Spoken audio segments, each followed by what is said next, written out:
শ্রমিক এবং কর্মজীবী মানুষ বিভিন্ন ক্ষেত্রে তারা নির্যাতিত এবং তাদের ন্যায্য অধিকার থেকে তারা বঞ্চিত। মিল ফ্যাক্টরি ইন্ডাস্ট্রি বিভিন্ন জায়গায় যারা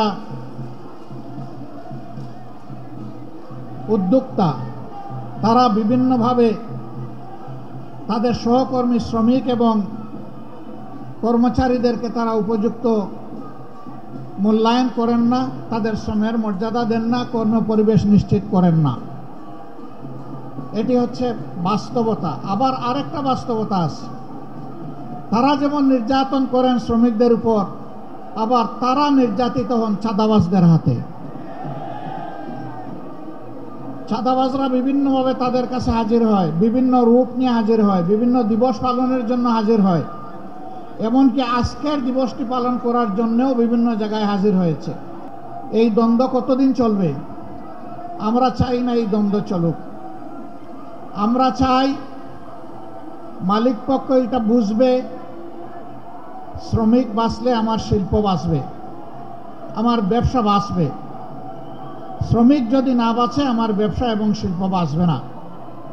আবার শ্রমিকরাও বুঝবে, উদ্যোক্তা মালিক শিল্পপতি যারা আছেন তারা যদি বাঁচে তাইলে আমরাও বাঁচব। কারণ আমার কর্মস্থলটাই যদি ধ্বংস হয়ে যায় আমি দাবিটা করব কার কাছে?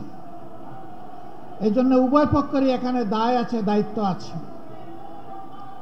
সত্যিকার অর্থে আমরা যদি একটি টেকসই বাংলাদেশ গড়তে চাই, একটি শান্তির বাংলাদেশ গড়তে চাই, তাহলে সমাজকে হাতে হাত ধরে পরস্পরকে সম্মান এবং ভালোবাসা দিয়ে এই সমাজকে গড়ে তুলতে হবে।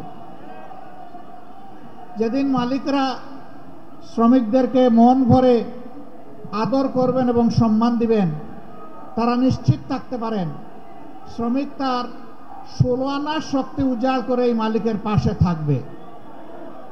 আর শ্রমিক যতদিন পর্যন্ত অনুভব করবে যে আমার মালিক তো আমাকে মানুষই মনে করে না, আপনি ধরে নেবেন সেও আপনার শিল্পের সংরক্ষণের দায়িত্বও কিছু মনে করবে না। উভয় পক্ষ আমরা ক্ষতিগ্রস্ত হব। এই জন্য শ্রমিক কল্যাণ ফেডারেশনের মূল কাজটি হচ্ছে মালিক এবং শ্রমিকের সমন্বয়ে একটি দরদি, একটি পারস্পরিক ভালোবাসা এবং সম্মানের সমাজ গড়ে তোলা। আমরা সেই সমাজটাই দেখতে চাই। বাংলাদেশের কর্ম উপযোগী 70% মানুষ হচ্ছেন তারা কর্মজীবী, তারা শ্রমজীবী।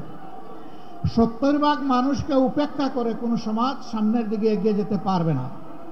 তবে এই যে কাঙ্ক্ষিত সমাজ আমরা যেটা চাই, যে সকলের সমন্বয়ে সহযোগিতায় পারস্পরিক বোঝাপড়ায় সম্মান এবং ভালোবাসার ভিত্তিতে আমরা একটা টেকসই সমাজ গড়ব, সেই সমাজ আল্লাহর কসম আল্লাহর আইন ছাড়া কোনো কিছু দিয়েই গড়া সম্ভব নয়। এটা দুনিয়ার প্রমাণিত সত্য। 150 বছর আগের এই দিনকে আজকে আমরা গভীর শ্রদ্ধায় পালন করছি,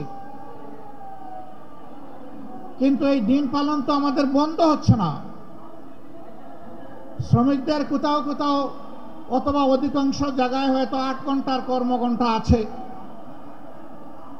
কিন্তু 8 ঘন্টায় তাদের হাতে যে স্যালারি, যে বেতন, যে ভাতা তুলে দেওয়া হয়, এ দিয়ে তার নুন আনতে পান্তাও ফুরায় না, এইটুকুও সারতে পারে না।